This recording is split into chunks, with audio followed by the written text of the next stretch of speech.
Um dia fui até meu porta-joias e vi que as joias não estavam mais lá. Minha nora havia penhorado elas para pagar sua cirurgia plástica. Quando a confrontei, ela sorriu. Achei que você não precisasse mais delas. Olhei para ela e respondi serena. Não preciso de joias nem de parasitas como você. Ela ficou pálida sem reação. Como se 40 anos de casamento, de amor, de memórias, pudessem desaparecer num piscar de olhos. Me chamo Rosa, tenho 68 anos, e no dia que abri aquele porta-joias de mogno que meu marido Carlos me deu em nosso 10º aniversário, senti que o chão se abria sob meus pés. Tinha ido buscá-lo porque era o aniversário da minha neta Júlia. Queria presenteá-la com os brincos de esmeraldas que Carlos me deu no dia em que nasceu o pai dela, meu filho Rodrigo. Aqueles brincos não eram só metal e pedras, eram o olhar de Carlos me dizendo: conseguimos, amor. Eram as noites em claro, as fraldas, as primeiras palavras do nosso filho, eram vida convertida em joia. Mas quando levantei a tampa daquele porta-joias, a única coisa que encontrei foi poeira e silêncio. Meu coração parou. Abri cada compartimento com as mãos tremendo. Nada. Revisei a gaveta do fundo onde guardava o colar de pérolas da minha mãe. Vazio. A pulseira de ouro que Carlos colocou no meu pulso no dia do nosso casamento, desaparecida. Os anéis, as correntes, tudo tinha sumido. 280 mil reais em joias. Mas não se tratava do dinheiro, se tratava de Carlos, da minha mãe, de cada momento feliz que aquelas peças representavam. Tratava-se da minha história, da minha vida transformada em ar. Sentei na cama com o porta-joias vazio no colo e não consegui chorar. O choque era grande demais. Só pensava, quem me faria isso? Vivia sozinha naquela casa desde que Carlos morreu há 3 anos. Bem, não exatamente sozinha. Rodrigo, meu único filho, tinha se mudado com a esposa Bianca há 2 anos. Para cuidar de você, mãe, me disse, para que não fique sozinha. Que irônica soa agora essa frase. Bianca, 32 anos, sorriso perfeito, unhas sempre impecáveis, roupas de marca, tudo nela gritava ambição, mas eu queria acreditar que amava meu filho, que me respeitava, que éramos família. Me levantei devagar e desci as escadas. Escutei vozes na sala. Bianca ria. Aquele tipo de risada aguda, artificial, que deixava nervosas até as plantas. Entrei na sala com o porta-joias nas mãos. Ela estava sentada no sofá vendo algo no celular. Quando me viu, nem levantou a vista. Bianca, disse com uma calma que não sentia. Preciso falar com você. Ela suspirou como se eu fosse uma mosca chata. Agora o quê, Rosa? Nunca me chamava de sogra. Nunca. Sempre Rosa. Como se fôssemos colegas de trabalho. Como se eu não fosse a mãe do homem com quem ela dormia toda noite. Minhas joias, disse mostrando o porta-joias vazio. Sabe onde estão? Houve um silêncio breve, breve demais. Ela levantou a vista e me olhou diretamente nos olhos sem piscar. Sem vergonha. Ah, sim, eu penhorei. 3 palavras, como quem diz, fui ao mercado. Como se acabasse de confessar que tomou um copo d'água. O quê? Mal consegui articular a palavra. Bianca arrumou o cabelo, recém-tingido de um loiro quase branco. O nariz mais arrebitado que antes, os lábios inchados e brilhantes. Precisava de dinheiro para minha cirurgia plástica, disse com total naturalidade. O nariz me custou 90 mil reais, os lábios outros 45 mil. Tinha que ficar bonita, não acha? Não pensei que você fosse precisar delas na sua idade. O mundo parou. Não pensei que você fosse precisar delas na sua idade. como se depois dos 60 as lembranças deixassem de importar, como se o amor do meu marido morto fosse um estorvo, como se eu fosse um móvel velho que já não servia. Olhei para ela, realmente olhei. Vi a frieza nos seus olhos, a soberba no seu sorriso e algo dentro de mim, algo que estava dormindo desde a morte de Carlos, acordou. Não preciso de joias, disse com uma voz que não reconheci como minha, firme, gelada, nem de parasitas como você. Bianca empalideceu só um segundo. Depois essa palidez se transformou em algo pior, em ira. Levantou-se de um pulo. "Como você se atreve?" gritou. "Sabe de uma coisa? Vou contar para o Rodrigo que você está me maltratando, que me insulta, que está com ciúmes porque sou jovem e você já não é nada." Não respondi, só a olhei fixamente. Ela pegou a bolsa e saiu de casa batendo a porta. O som ecoou nas paredes como um tiro. Fiquei sozinha naquela sala com o porta-joias vazio, com o coração partido, com a certeza de que acabava de começar uma guerra que não pedi, mas que não pretendia perder. Porque se algo Carlos me ensinou em 40 anos de casamento, foi isto: a dignidade não se negocia, e eu acabava de recuperar a minha. Mas o que eu não sabia naquele dia é que as joias eram só o começo. Havia algo muito pior esperando nas sombras. Aquela noite não consegui dormir. Fiquei sentada na cozinha com uma xícara de chá de camomila que esfriou entre minhas mãos sem que eu desse um único gole. A casa estava em silêncio, mas minha cabeça era um redemoinho. Continuava vendo o rosto de Bianca, aquele sorriso, aquela tranquilidade ao admitir o que tinha feito, como se roubar as lembranças de alguém fosse a coisa mais normal do mundo. Escutei a porta principal se abrir perto das 11 da noite. Passos pesados. Era Rodrigo.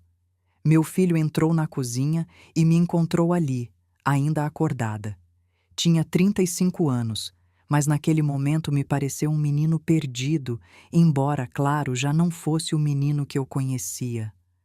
"Mãe, o que você fez?" disse sem nem me cumprimentar. "Desculpa, Bianca está chorando no quarto. Diz que você a insultou, que a humilhou." Passou a mão pelo cabelo, visivelmente irritado. Por que disse essas coisas para ela? Me levantei devagar. Senti que cada osso do meu corpo pesava o dobro. "Rodrigo, ela penhorou minhas joias, as joias do seu pai, as que ele me deu durante 40 anos de casamento, ela vendeu para fazer cirurgias." Meu filho me olhou como se eu estivesse falando em outro idioma. "E o que tem de errado ela querer ficar bonita?" disse cruzando os braços. "É o corpo dela, a decisão dela." "Com minhas joias, Rodrigo, com os brincos que seu pai me deu no dia em que você nasceu." "Mãe, a senhora já está com idade, não precisa dessas coisas. Bianca é jovem, tem que cuidar da imagem. Ela trabalha com redes sociais. A aparência é a ferramenta de trabalho dela." Cada palavra era uma punhalada. "Você está defendendo ela?" "Estou sendo realista", disse com aquele tom condescendente que me fez sentir pequena. "Além disso, ela diz que você confundiu onde colocou as joias, que com certeza guardou em outro lugar e esqueceu." "Rodrigo", ela admitiu, me disse na minha cara. "Bom, agora ela diz que foi um mal-entendido, que você interpretou mal porque está, sabe, com mais idade. Às vezes pessoas da sua idade confundem as coisas." Fiquei sem ar.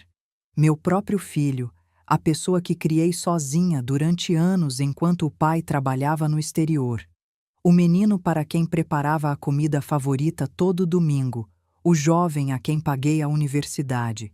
Esse mesmo filho agora estava me dizendo que eu estava senil. "Não estou confusa", disse tentando manter a voz firme. "E não vou permitir que me faça sentir louca." Rodrigo suspirou como se eu fosse um peso. "Olha, mãe, não quero brigar. Só tente se dar bem com a Bianca. É minha esposa. Eu a amo. E se eu tiver que escolher... Não terminou a frase. Não foi preciso. Deu as costas e subiu as escadas. Fiquei sozinha naquela cozinha com o chá frio e o coração mais frio ainda.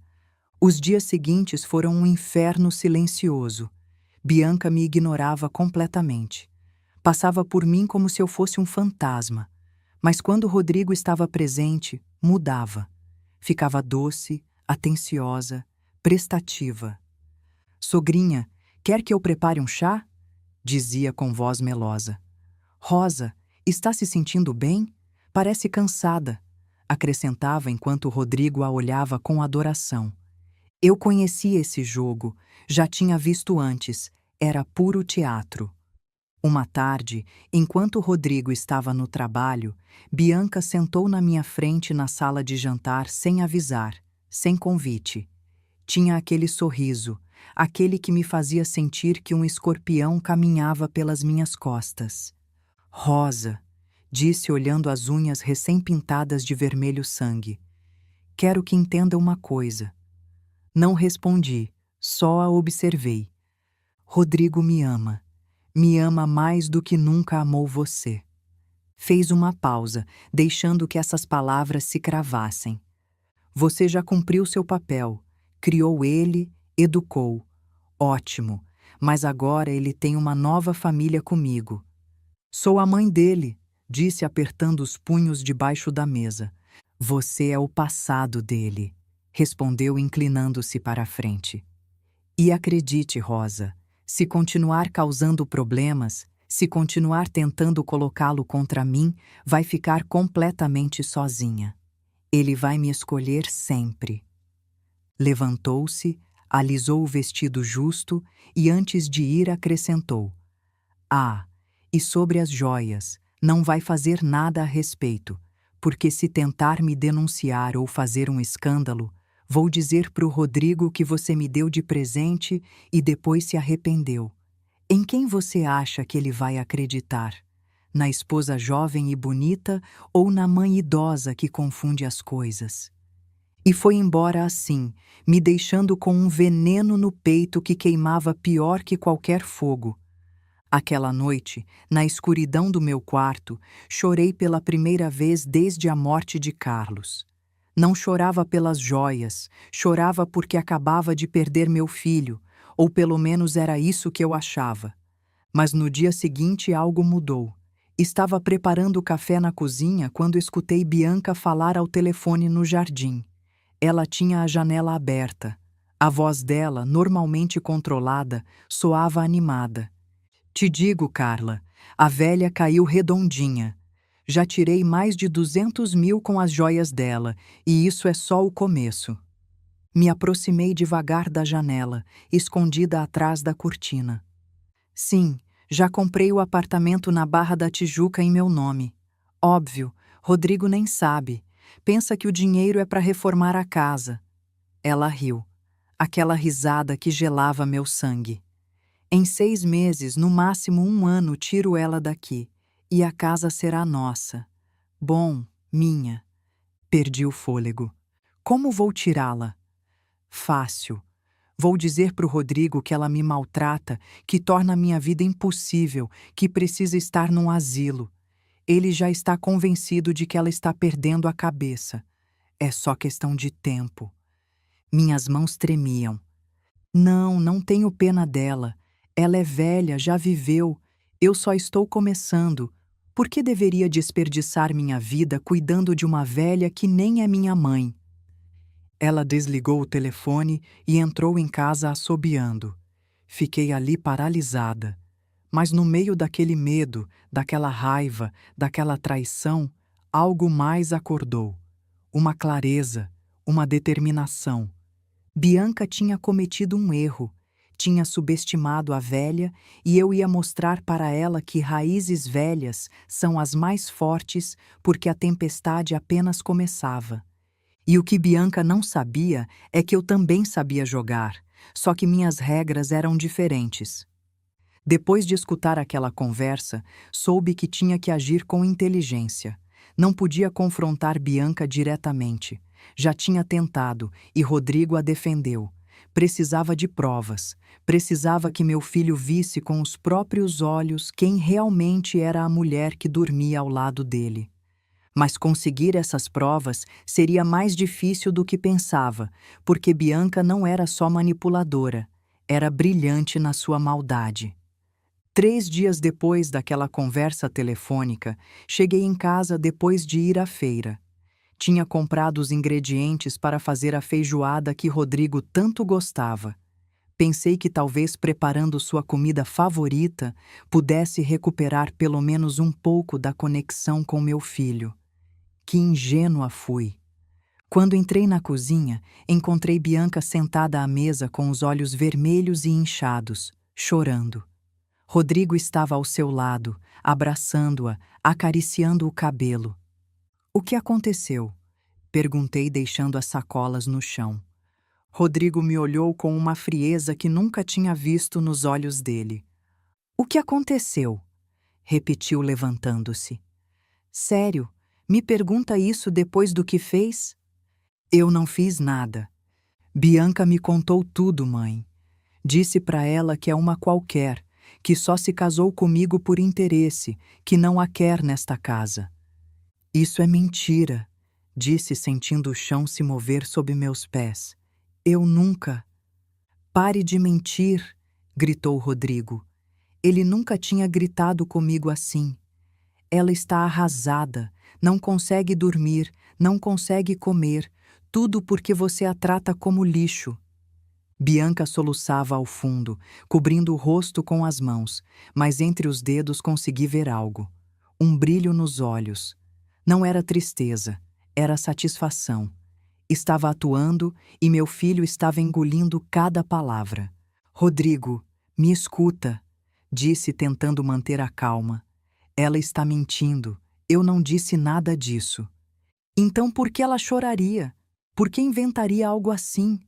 "Porque quer te afastar de mim." "Basta", me interrompeu. "Sempre é a mesma coisa com você. Nunca aceitou Bianca. Desde o dia que nos casamos, tentou sabotar nosso relacionamento." "Isso não é verdade." "Não?" Aproximou-se de mim e pude ver a dor no rosto dele. Dor que ela tinha plantado. "Mãe, Bianca é minha esposa, a pessoa com quem vou passar o resto da minha vida. Se não consegue aceitá-la, então..." Deixou a frase no ar, mas eu completei na minha cabeça. "Então não há mais lugar para você aqui." Bianca levantou-se devagar, secando as lágrimas falsas. "Está bem, amor", disse com voz quebrada. "Não quero causar problemas entre sua mãe e você. Talvez ela tenha razão em não me querer. Sou uma estranha na casa dela."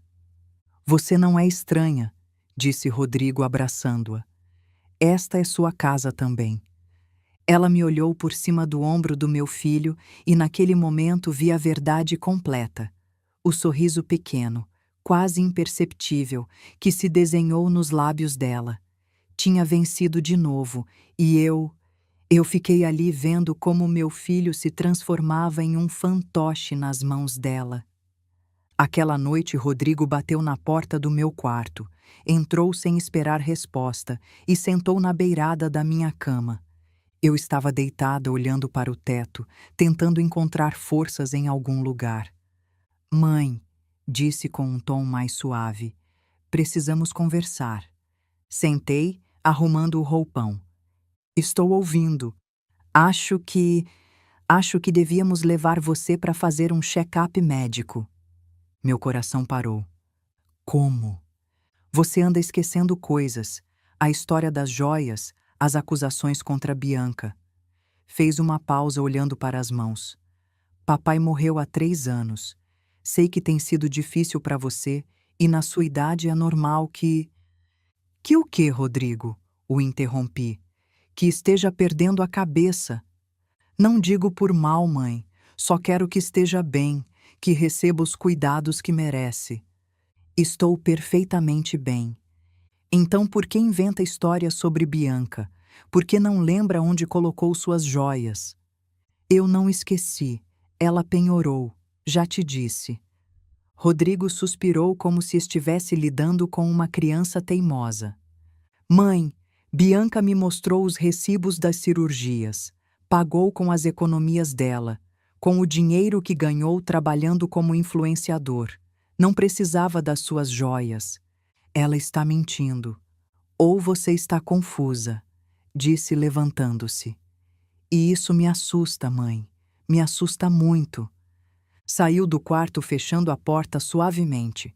Fiquei sozinha, na escuridão, e pela primeira vez na vida senti algo que nunca tinha sentido: impotência total.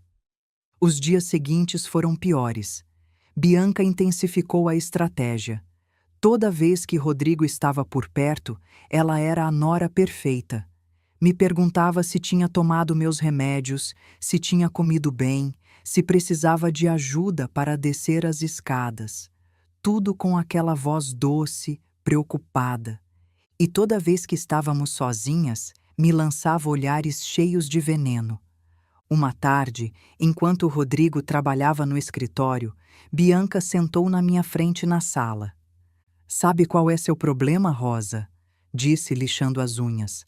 Acha que ainda importa. Não respondi. Rodrigo não precisa mais de você. Tem uma esposa. Logo teremos filhos, uma vida nova. E você é só um estorvo do passado. Esta é minha casa, disse com a voz trêmula. Sua casa? Riu. Não percebeu, Rosa? Metade desta casa já está no nome do Rodrigo, e Rodrigo é meu.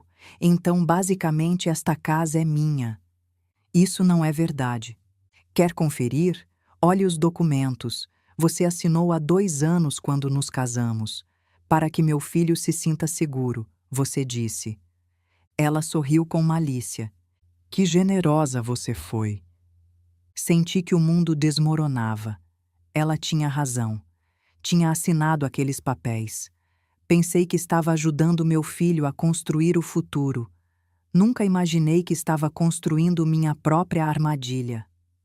E o melhor de tudo, continuou Bianca levantando-se, é que Rodrigo está tão convencido de que você está perdendo a memória que quando eu sugerir que te levem para um asilo, ele vai aceitar. É pelo bem dela, vou dizer. E ele vai acreditar, como sempre. Saiu da sala deixando um rastro de perfume caro, perfume que provavelmente comprou com o dinheiro das minhas joias. Fiquei ali com as mãos tremendo, sentindo como tudo que construí a minha vida toda desmoronava como castelo de areia. Mas no meio desse desmoronamento, algo dentro de mim se recusava a desistir. Uma voz, a voz de Carlos. Rosa, você não é fraca. Nunca foi. Só está esquecendo quem é. E ele tinha razão. Tinha sobrevivido à morte do meu marido. Tinha criado um filho praticamente sozinha. Tinha vendido minhas pertences para dar educação a ele. Não ia permitir que uma manipuladora de 32 anos me tirasse o último que restava, minha dignidade. Aquela noite tomei uma decisão. Se Rodrigo não conseguia ver a verdade, então eu teria que mostrá-la. E para isso precisava de ajuda. Ajuda que chegou de onde menos esperava. Porque há pessoas que te traem e outras que aparecem justo quando você acha que não sobrou ninguém. Aquela madrugada não consegui dormir. Levantei antes do amanhecer e desci ao porão. Fazia meses que não entrava lá, talvez anos. A poeira cobria as caixas velhas, as malas que guardavam lembranças que já ninguém queria ver. Mas eu queria vê-las. Precisava lembrar quem eu era antes de me transformar nessa mulher assustada, acuada na própria casa. Abri a primeira caixa. Dentro, fotografias, tantas fotografias. Ali estava eu com 25 anos no dia do meu casamento. O vestido branco que minha mãe costurou à mão durante 3 meses. Carlos ao meu lado, tão jovem, tão cheio de sonhos. Os olhos dele brilhavam como se tivesse acabado de descobrir um tesouro, e de certo modo assim nos sentíamos, como dois tesouros que se encontraram. Continuei olhando fotos de Rodrigo bebê, seu primeiro dia de escola, sua formatura. Cada imagem era uma punhalada no peito, porque aquele menino de sorriso enorme e olhos curiosos já não existia, ou talvez existisse, mas estava enterrado sob as mentiras de Bianca. Encontrei uma caixa menor, abri com cuidado. Dentro, cartas, dezenas de cartas que Carlos me escreveu durante os anos que trabalhou nos Estados Unidos. 6 anos separados para poder dar uma vida melhor ao Rodrigo. 6 anos em que criei nosso filho sozinha. Peguei uma das cartas e li. A tinta estava desbotada, mas as palavras continuavam vivas. Rosa, amor da minha vida. Hoje Rodrigo faz 4 anos e eu não estou aí. Dói na alma. Mas tudo o que faço, cada hora extra que trabalho, cada sacrifício, é para que ele tenha o que nós não tivemos, para que estude, para que nunca falte nada. Você é a mulher mais forte que conheço. Sei que está sendo mãe e pai ao mesmo tempo, e por isso te amo mais a cada dia. As lágrimas caíram sobre o papel amarelado. Onde estava aquele menino por quem sacrificamos tanto? Onde estava o homem que deveria honrar esses sacrifícios? Fiquei ali, naquele porão frio, até o sol começar a entrar pela pequena janela. E então lembrei do dia em que Rodrigo tinha 12 anos e ficou com pneumonia. Não tínhamos dinheiro para o hospital particular. Carlos ainda estava nos Estados Unidos. Vendi meu piano, o piano que meu pai me deu quando completei 15 anos, o único instrumento que me conectava com ele depois da morte. Vendi por R$ 18.000 e com esse dinheiro paguei o tratamento que salvou meu filho. Nunca contei. Nunca disse que minha música, minha única via de escape, sacrifiquei por ele. Lembrei também quando Rodrigo tinha 18 anos e queria estudar engenharia numa universidade particular. A mensalidade era de R$ 4.200. Carlos e eu não tínhamos esse dinheiro, então trabalhei em dobro. Dei aulas de português de manhã e limpei casas à tarde. Durante 4 anos. Meus joelhos começaram a doer. Minhas mãos se encheram de calos, minhas costas se transformaram numa fonte constante de dor. Mas Rodrigo se formou com honras.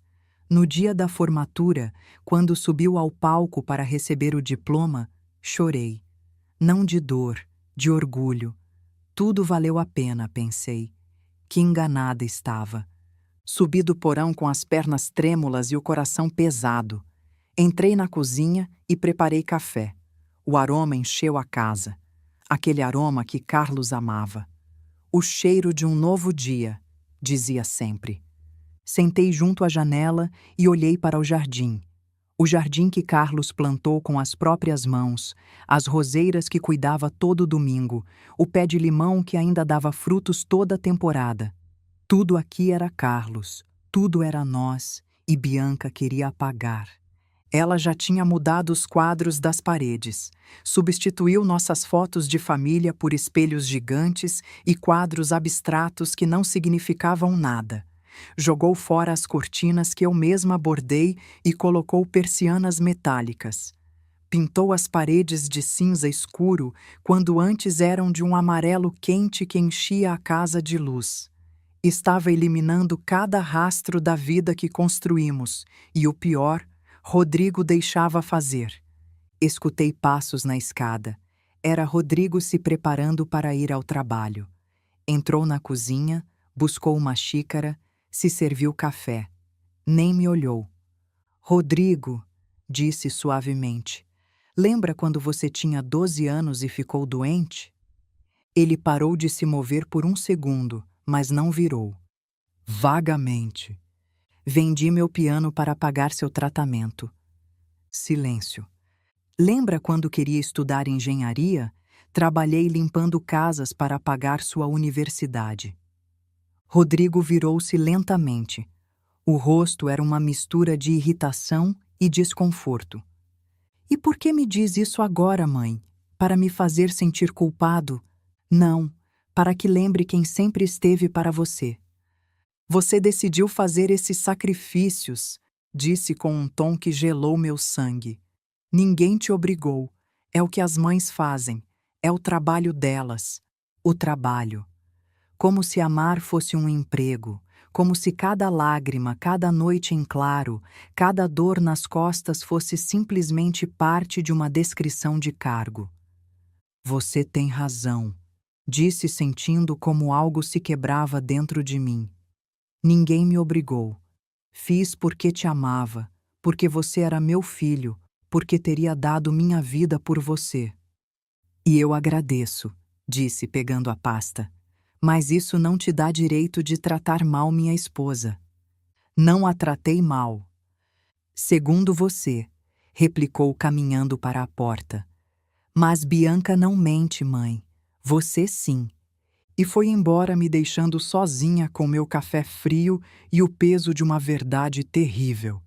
Tinha criado um estranho. Aquela tarde, enquanto Bianca estava no salão de beleza gastando sabe-se lá quanto dinheiro, fui ao quarto que ela dividia com Rodrigo. Não para espionar, para buscar respostas. Abri o armário com cuidado. A roupa de Bianca ocupava 90% do espaço. Vestidos caros, sapatos de marca, bolsas que custavam mais que o salário mensal de Rodrigo. De onde saía tanto dinheiro? Revisei as gavetas. Maquiagem, joias novas, perfumes importados.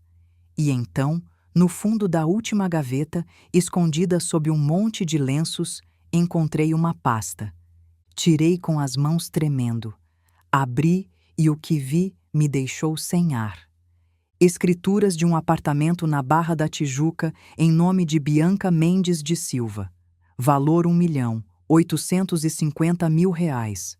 Extratos bancários, uma conta que eu não conhecia em nome de Rodrigo, mas com Bianca como cotitular. Saques constantes. 50.000 aqui, 70.000 ali. R$ 100.000 na semana passada. E o pior, um contrato de empréstimo bancário. R$ 420.000, assinado por Rodrigo. O motivo dizia, reforma da residência. Mas nesta casa não tinha sido reformado nada. Pelo contrário, estava caindo aos pedaços. Onde estava esse dinheiro? Continuei lendo. Havia mais documentos, solicitações de cartões de crédito em nome de Rodrigo, todos com dívidas acumuladas. R$ 360.000 no total. Meu filho estava endividado até o pescoço, e Bianca era a única que estava enriquecendo. Peguei meu celular e fotografei cada documento, cada página, cada prova. Minhas mãos tremiam tanto que algumas fotos saíram borradas.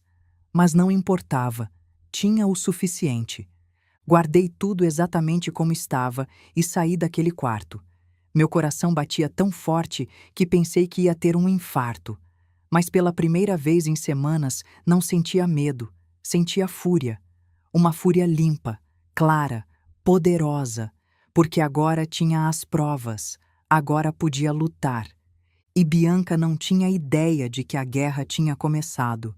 Precisava falar com alguém que acreditasse em mim, alguém que não me visse como uma velha confusa que inventa histórias.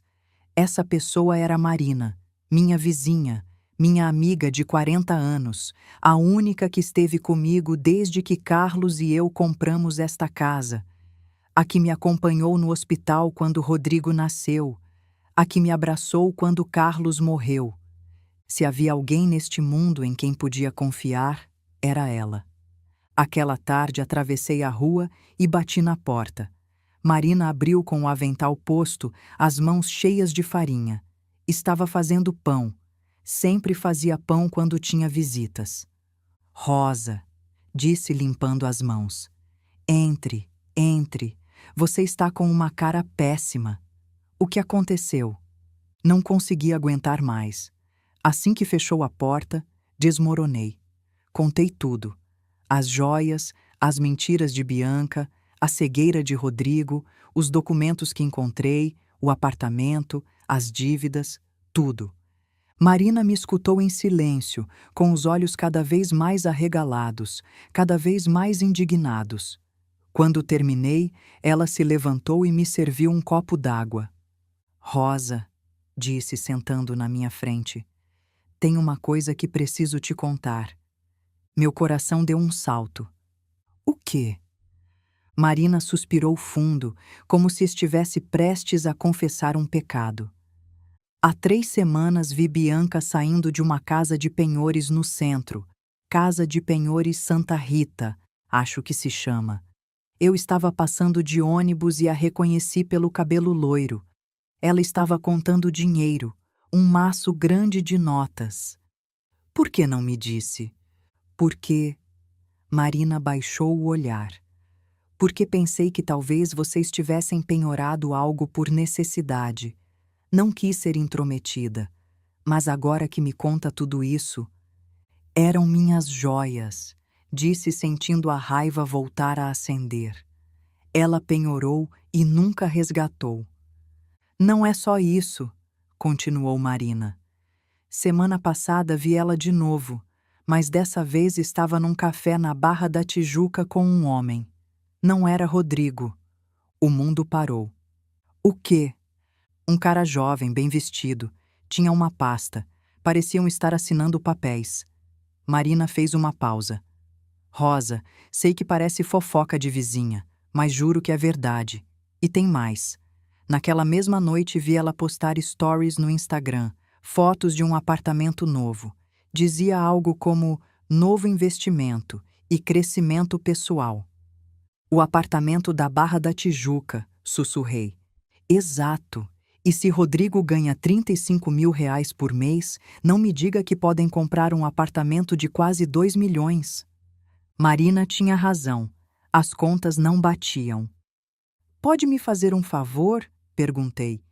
O que precisar. Me acompanhe amanhã até aquela casa de penhores. Preciso saber o que aconteceu exatamente com minhas joias. Marina assentiu. Sem dúvida, às 10 da manhã passo para te buscar. Aquela noite, de volta em casa, sentei na sala com meu celular. Procurei o perfil do Instagram de Bianca. Nunca tinha feito isso antes.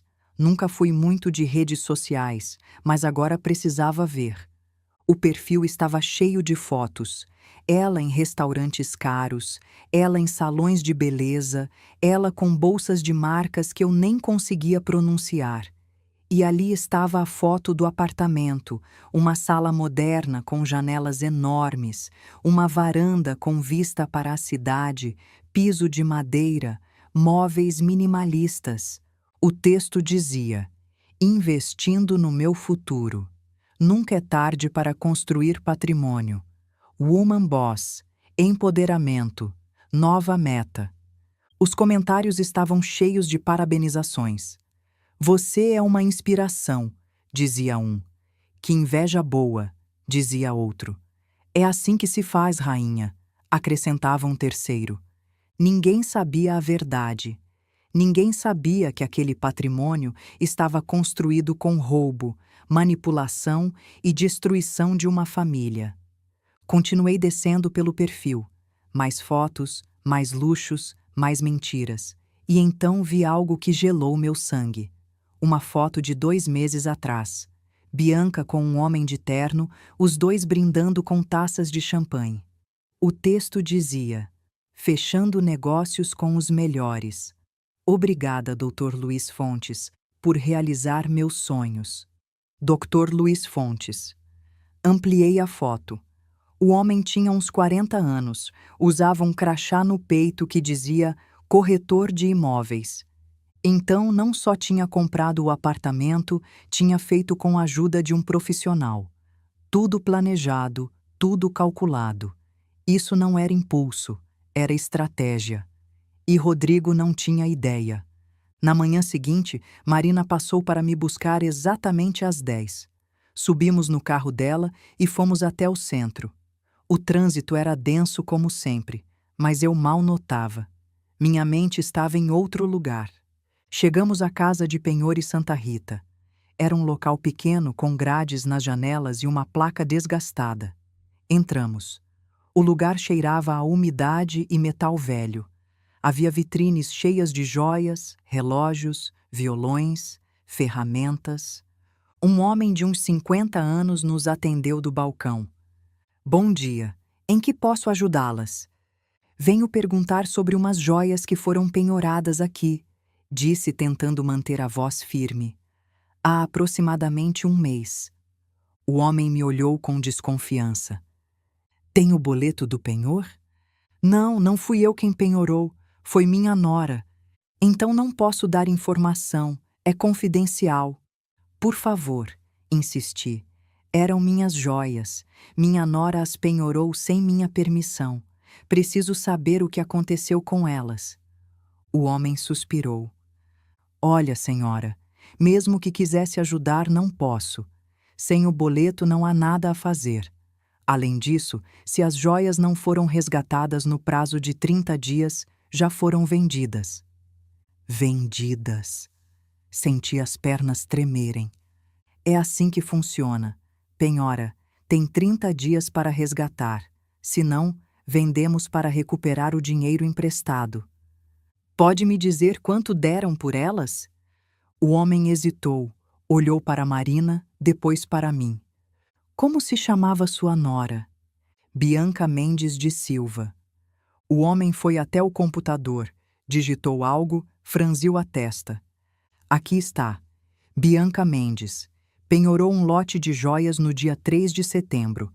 Brincos de esmeraldas, colar de pérolas, pulseira de ouro, 3 anéis. Total emprestado R$ 210 mil. R$ 210 mil. Minhas joias valiam pelo menos 280 mil, mas as casas de penhores sempre dão menos.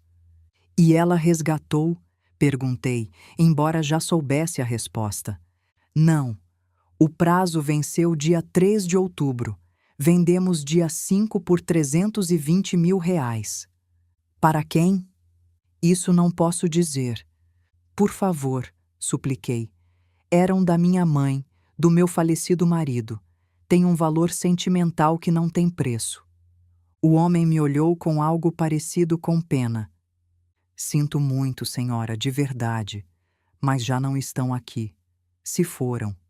Saímos daquele lugar com as mãos vazias, mas não completamente vazias, porque agora tinha confirmação, prova real do que Bianca tinha feito. Marina me abraçou na rua enquanto as pessoas passavam ao nosso redor sem nem olhar. Rosa, você tem que fazer algo. Não pode deixar ela se safar. Eu sei, disse secando as lágrimas. Mas preciso de mais que isso. Preciso que Rodrigo veja, que entenda, porque se o confrontar agora, ela vai inventar outra mentira e ele vai acreditar. Então o que vai fazer? Olhei para o céu. As nuvens se moviam rápido, como se tivessem pressa de chegar a algum lugar. Vou ser paciente. Vou juntar cada prova, cada mentira, cada roubo. E quando tiver tudo, vou colocar na frente dos olhos dele de um jeito que não possa negar. E se mesmo assim não acreditar? Então terei perdido meu filho, disse sentindo o peso dessas palavras. Mas pelo menos não terei perdido minha dignidade. Marina assentiu. Conte comigo para o que precisar. E naquele momento soube que não estava sozinha, que embora Rodrigo tivesse me abandonado, embora Bianca estivesse me destruindo, ainda havia gente que me amava, gente que acreditava em mim. E isso era suficiente para continuar lutando, porque às vezes a batalha maior não é contra o inimigo de fora, mas contra a dor de dentro. Os dias seguintes agi como se nada tivesse acontecido. Levantei cedo, preparei café da manhã, limpiei a casa, sorri quando Rodrigo me falava. Assenti quando Bianca fazia seus comentários envenenados. Por fora, A mesma Rosa de sempre. Por dentro, era uma mulher em missão, porque tinha aprendido algo importante. O silêncio é uma arma e eu sabia como usá-la. Comecei a observar. Bianca tinha rotinas bem específicas. Toda terça e quinta ia à academia das 9 às 11 da manhã.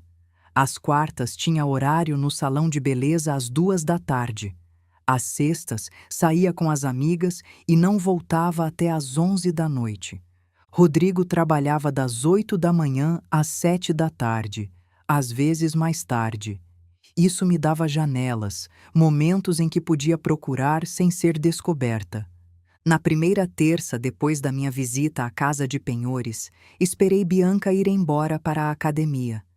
Vi ela sair com a roupa de ginástica justa, a garrafinha de água rosa e os fones de ouvido sem fio. Subiu no carro, um Mini Cooper vermelho que Rodrigo deu de presente ano passado, e foi embora. Assim que o carro desapareceu da minha vista, subi as escadas. Meu coração batia tão forte que podia escutá-lo nos ouvidos. Entrei no quarto dela. Tinha 2 horas, talvez 2 horas e meia se ela ficasse para tomar um café depois da academia, como costumava fazer. Fui direto ao armário.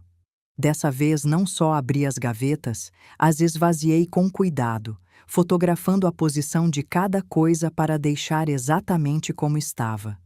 Encontrei mais documentos escondidos em caixas de sapatos, recibos de joalherias. Bianca tinha comprado um relógio Cartier de 130 mil reais, brincos de diamantes de 95 mil, uma pulseira de ouro branco de 68 mil, tudo pago em dinheiro. De onde saía tanto dinheiro? Continuei procurando. No fundo do armário, atrás de algumas malas, encontrei uma caixa de metal pequena. Estava fechada com cadeado. Tentei abrir, não consegui. Precisava da chave. Procurei pelo quarto inteiro. Nas gavetas da mesinha de cabeceira, no banheiro, nada. E então lembrei. Bianca sempre levava a bolsa, uma bolsa prada preta que nunca deixava em lugar nenhum. A chave devia estar ali. Na quarta, enquanto Bianca estava no salão de beleza, voltei ao quarto. Dessa vez procurei em lugares diferentes. Debaixo do colchão, atrás dos quadros, dentro dos livros decorativos que tinha no criado mudo e que tinha certeza que ela nunca leu. E ali, dentro de um livro chamado O Poder da Ambição, encontrei algo. Um envelope pardo pequeno. Abri com mãos trêmulas. Dentro havia um cartão de visita. Dr. Luiz Fontes, assessor imobiliário e financeiro. O mesmo homem da foto do Instagram. E atrás do cartão havia uma nota escrita à mão. Bianca, um prazer fazer negócios com você. O apartamento ficou em seu nome como combinamos. Espero que continue me considerando para investimentos futuros. Saudações, LF. Fotografei tudo. Continuei procurando e no mesmo livro encontrei outra coisa. Um papel dobrado. Desdoblei com cuidado. Era um plano escrito de próprio punho de Bianca. O título dizia Projeto Independência. Embaixo, uma lista. 1. Penhorar joias de rosa. Feito. 2. Convencer Rodrigo a solicitar empréstimo. Feito. 3. Comprar apartamento em meu nome. Feito. 4. Abrir conta bancária sem que Rodrigo saiba. Feito. 5. Fazer Rosa parecer senil. Em processo. 6. Convencer Rodrigo a enviá-la para asilo. Pendente. 7. Ficar com a casa completa. Pendente. 8. Me divorciar e ficar com tudo. Futuro. Li aquela lista 1, 2, 3 vezes. Não podia acreditar. Estava tudo ali, tudo planejado, passo a passo. E o pior era o último ponto. Me divorciar e ficar com tudo. Bianca nunca tinha amado Rodrigo. Isso sempre foi um plano, um roubo elaborado, um golpe a longo prazo. e meu filho era só uma ferramenta, um meio para chegar a um fim. Fotografei aquele papel de todos os ângulos possíveis, garantindo que cada palavra ficasse legível. Meu celular tremia nas mãos, mas não de medo, de raiva. Na sexta, Bianca saiu com as amigas. Dessa vez esperei até Rodrigo também dormir. Era quase meia-noite. Desci as escadas em completo silêncio. Levava meu celular com a lanterna ligada. Fui à sala, à escrivaninha onde Bianca costumava trabalhar no notebook. O notebook estava fechado. Tentei abrir. Tinha senha. Tentei datas. O aniversário dela. O aniversário de Rodrigo. Nosso endereço. Nada funcionou. Mas então lembrei de algo. Uma vez a vi digitar a senha quando pensava que eu não estava olhando. Rainha 2025. Tentei. E o notebook abriu. Meu coração batia tão forte que pensei que ia acordar Rodrigo. Entrei nos e-mails. Havia de lojas, de bancos, do assessor financeiro. Abri o e-mail do banco. Extratos. E o que vi me deixou gelada. Bianca tinha uma conta poupança em seu nome com R$ 740 mil. R$ 740 mil. Revisei os movimentos. Depósitos constantes. 50 mil aqui, 80 mil ali, 120 mil na semana passada. De onde saía tanto dinheiro? Abri outro e-mail, este do Dr. Luiz Fontes. Bianca, como discutimos, o segundo apartamento está quase pronto para a compra. Só preciso que me confirme o valor da entrada. Com o que já tem guardado, deveria poder pagar sem problema. Me avise quando tiver o dinheiro líquido. Segundo apartamento. Não só tinha comprado um, planejava comprar outro. E Rodrigo não sabia nada. Continuei olhando.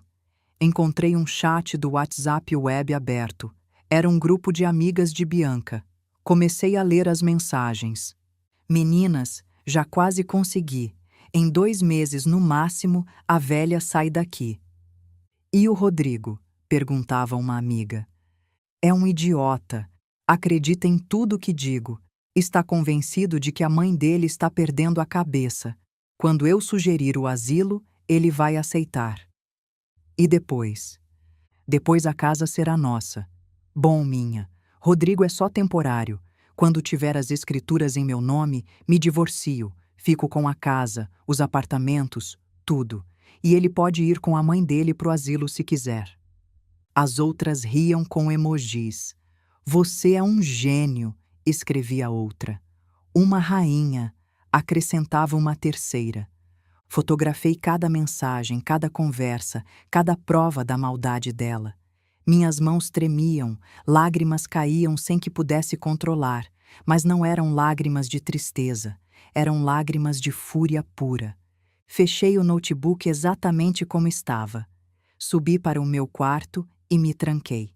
Revisei todas as fotos que tinha tirado. Eram mais de 100. Provas concretas, irrefutáveis. Agora tinha tudo o que precisava. O plano de Bianca escrito de próprio punho, os extratos bancários que mostravam sua verdadeira situação financeira, as mensagens onde admitia suas intenções, os documentos do apartamento, os recibos da casa de penhores. Tudo. Mas não podia agir ainda, porque se agisse agora sem preparação, Bianca encontraria um jeito de se safar, de convencer Rodrigo de que eu tinha manipulado as provas, de que estava inventando tudo. Precisava de ajuda profissional. Precisava de alguém que soubesse de leis, que entendesse de fraudes, que pudesse apresentar isso de maneira que Rodrigo não tivesse outra opção a não ser ver a verdade. E conhecia exatamente a pessoa indicada. No dia seguinte, sábado de manhã, disse a Rodrigo que ia à missa. Não ia à missa. Ia ao escritório do Dr. Montenegro, o advogado de Carlos, amigo dele de toda a vida, o homem que redigiu nosso testamento anos atrás. Se alguém podia me ajudar, era ele. Bati na porta do escritório, um prédio velho, mas elegante no centro. A secretária me fez entrar. O doutor Montenegro tinha 72 anos, cabelo branco, óculos grossos, mas os olhos continuavam afiados como os de uma águia. Rosa, disse levantando-se para me cumprimentar. Que surpresa! Como está? Preciso da sua ajuda, doutor, disse sem rodeios. Alguém está tentando me roubar e essa pessoa é a esposa do meu filho. Sentei e contei tudo, cada detalhe, cada prova. Mostrei as fotografias no celular. O doutor as revisou em silêncio. A expressão ficava mais séria com cada imagem. Quando terminei, tirou os óculos e esfregou os olhos. Rosa, isso é grave, muito grave. Eu sei, mas tenho boas e más notícias. Qual quer primeiro? As más. Legalmente é complicado recuperar o dinheiro do empréstimo que Rodrigo solicitou. Ele assinou. Mesmo tendo sido enganado, perante a lei, ele é responsável. Meu coração afundou. E as boas? O doutor sorriu. Um sorriso pequeno, mas feroz. As boas notícias são que você tem provas de fraude, manipulação financeira e apropriação indébita. Com isso, posso iniciar um processo legal contra a Bianca. E tem algo mais importante. O quê? Lembra que disse que cedeu a Rodrigo metade da casa? Sim, assinei uns papéis há 2 anos. No cartório? Não, só assinei. Bianca disse que ela levaria ao cartório. O doutor se recostou na cadeira com um sorriso mais amplo. Então esses papéis não têm validade legal. A casa continua sendo 100% sua. O ar voltou aos meus pulmões. Tem certeza? Completamente. Sem o registro em cartório público, essa cessão não existe legalmente. A casa é sua e Bianca não pode tirá-la de você. Pela primeira vez em semanas, senti esperança. O que devo fazer? Deixe tudo nas minhas mãos, disse o doutor. Mas preciso que faça algo. Reúna sua família, Rodrigo, Bianca. Faça um jantar. Convide pessoas de confiança e eu estarei lá com todas as provas. Vamos colocar as cartas na mesa de uma vez por todas. E se Rodrigo não acreditar em mim? O doutor pegou minha mão. Rosa, seu filho não é idiota, está manipulado. Mas quando vir as provas, quando escutar os fatos da boca de um advogado, vai entender. E se não entender, então pelo menos terá lutado com dignidade, com verdade. Saí daquele escritório com algo que não sentia há muito tempo: poder. Porque a justiça nem sempre chega sozinha. Às vezes tem que sair para buscá-la. Passaram 3 dias desde minha reunião com o doutor Montenegro. 3 dias em que agi com normalidade. Preparei comidas, limpei, sorri. 3 dias em que Bianca não fazia ideia de que o mundo dela estava prestes a desmoronar. Mas ela também estava preparando algo, algo que eu não vi chegar. Era terça à tarde. Eu estava no jardim regando as plantas de Carlos, as roseiras que ele tanto cuidava, o jasmim que perfumava a casa toda quando florescia. Escutei vozes dentro de casa, vozes altas discutindo. Larguei a mangueira e entrei. Rodrigo e Bianca estavam na sala. Tinham papéis sobre a mesa de centro. Bianca falava com aquele tom doce mas firme que usava quando queria manipular meu filho. Amor é o melhor. Ela não pode mais cuidar de si mesma. Vai se machucar ou pior, vai nos meter em problemas. Não sei, Bianca. É minha mãe. Não posso simplesmente... Simplesmente o quê? Esperar que ela caia e quebre o quadril, que deixe o fogão ligado e queime a casa? Bianca suspirou dramaticamente. Rodrigo, eu tenho cuidado dela. Tenho sido paciente, mas não aguento mais. Me estressa, me esgota. Do que estão falando? Perguntei da porta. Ambos viraram. Rodrigo ficou pálido. Bianca, ao contrário, sorriu. Rosa, justamente queríamos falar com você, disse ela apontando para o sofá. Sente, por favor. Prefiro ficar de pé. Rodrigo passou a mão pelo cabelo, aquele gesto nervoso que fazia desde criança quando tinha que dizer algo difícil. Mãe, Bianca e eu estivemos pensando e achamos que seria melhor para você morar num lugar onde possam cuidar de você adequadamente. O mundo parou. O quê? Um asilo, mãe. Mas não qualquer asilo. Um bonito, com jardins, com atividades, com enfermeiras 24 horas.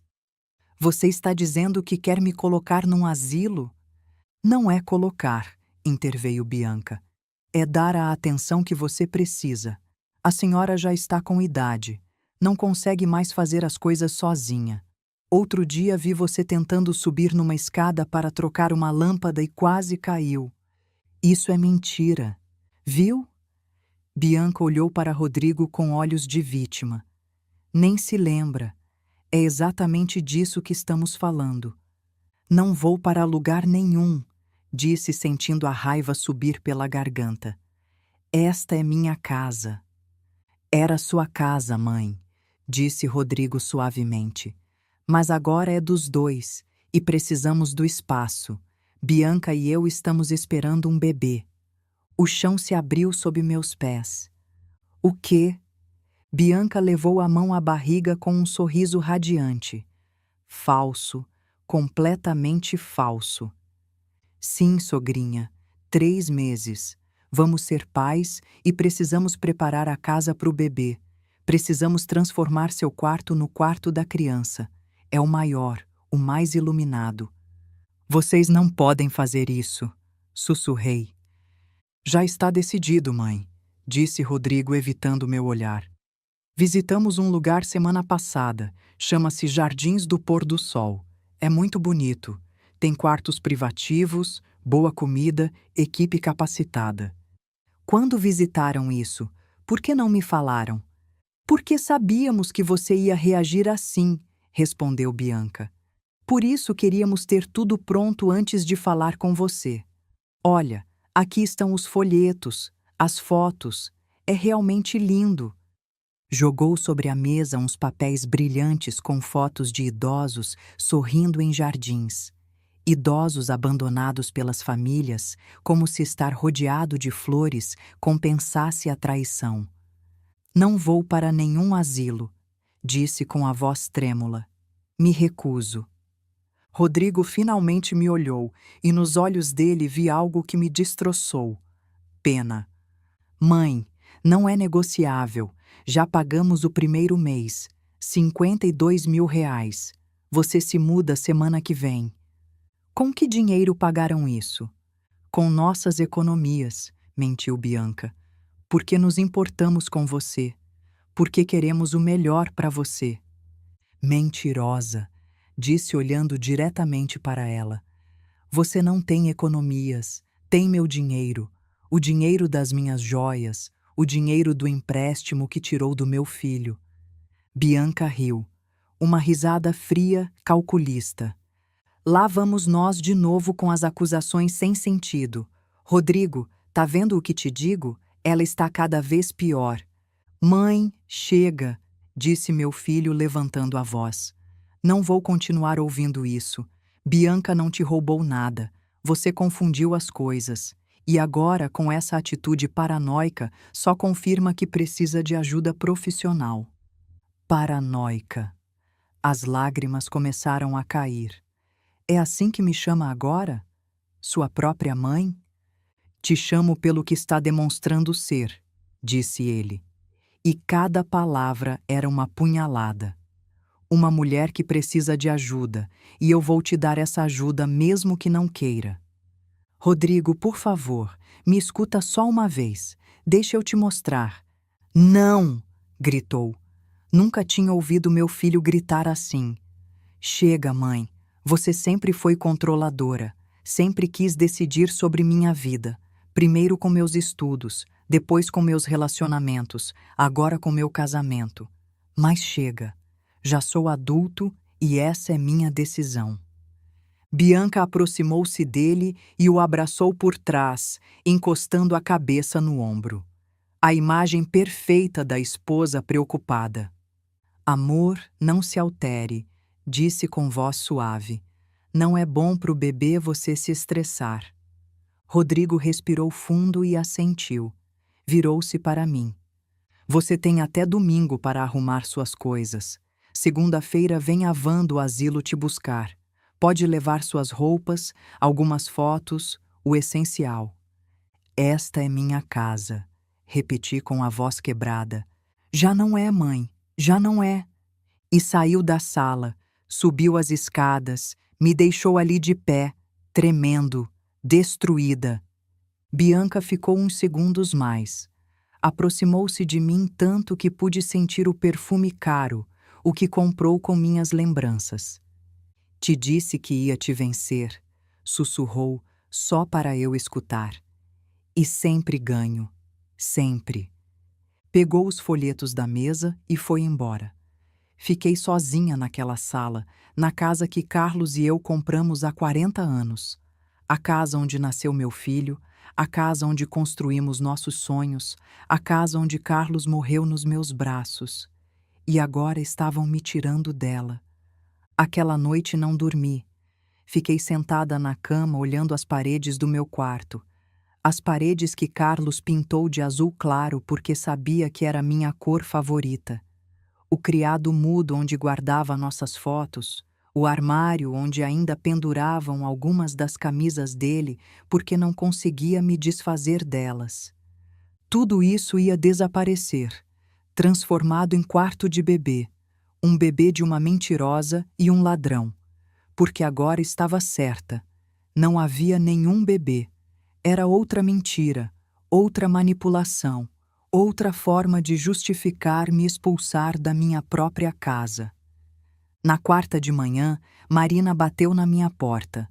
Tinha ligado para ela na noite anterior chorando, contando tudo. Entrou com uma sacola de pão doce e uma cafeteira. Você não vai para nenhum asilo, disse sem nem cumprimentar. Não vou permitir. Rodrigo já pagou o primeiro mês. Que perca o dinheiro dele. Você não vai. Não posso brigar com meu próprio filho, Marina. Então eu brigo por você, disse sentando na minha frente. Quando vai se reunir com o Dr. Montenegro? Na sexta ele vem aqui para o jantar. E Rodrigo sabe. Disse que queria fazer um jantar de família, que estava aceitando a situação, que queria me despedir como deve ser. Soltei uma risada amarga. Obviamente Bianca aceitou encantada. Acha que já ganhou. Mas não ganhou, disse Marina pegando minha mão. Porque na sexta, quando ela vir todas as provas, quando escutar o advogado, quando Rodrigo entender o que realmente aconteceu, ela vai cair, e vai cair forte. E se Rodrigo continuar sem acreditar em mim? Marina apertou minha mão. Então pelo menos vai saber que lutou, que não desistiu, que não deixou pisarem em você sem se defender. E isso, Rosa, isso vale mais que qualquer casa. Ela tinha razão. Não podia controlar a decisão de Rodrigo. Não podia obrigá-lo a ver a verdade. Mas podia colocá-la na frente dele, clara, irrefutável, sem lugar para dúvidas. E depois seria decisão dele. Responsabilidade dele, não minha. Os 2 dias seguintes foram estranhos. Bianca estava eufórica, cantava enquanto cozinhava, sorria o tempo todo, até foi gentil comigo. Precisa de ajuda para arrumar as malas, sogrinha? Perguntava com falsa doçura. Não, obrigada. Ah, não se preocupe, no asilo vão te tratar muito bem. Vai ter amigas da sua idade, vai jogar bingo, vai ser feliz. Cada palavra era veneno embrulhado em mel. Rodrigo, por sua vez, me evitava. Saía cedo, voltava tarde. Quando nos cruzávamos, mal me olhava. Mas eu o conhecia. Conhecia aquele gesto de apertar a mandíbula quando estava desconfortável, aquela piscada rápida quando sentia culpa. Meu filho sabia que o que estava fazendo era errado, mas estava tão enrolado nas mentiras de Bianca que não conseguia ver a saída. Até sexta-feira, o dia em que tudo mudaria. Porque a verdade sempre chega, às vezes tarde, às vezes dolorosamente, mas sempre chega. Sexta de manhã. Levantei mais cedo que o normal. Eram 5 da madrugada e lá fora ainda estava escuro, mas eu não conseguia dormir. Minha mente repassava cada detalhe do plano, cada palavra que diria, cada prova que mostraria. Hoje era o dia em que Bianca descobriria que tinha subestimado a mulher errada. Passei a manhã inteira preparando o jantar. Fiz a feijoada de Carlos, a que levava ingredientes especiais e 3 horas de preparo, a que meu marido dizia que era a melhor do mundo.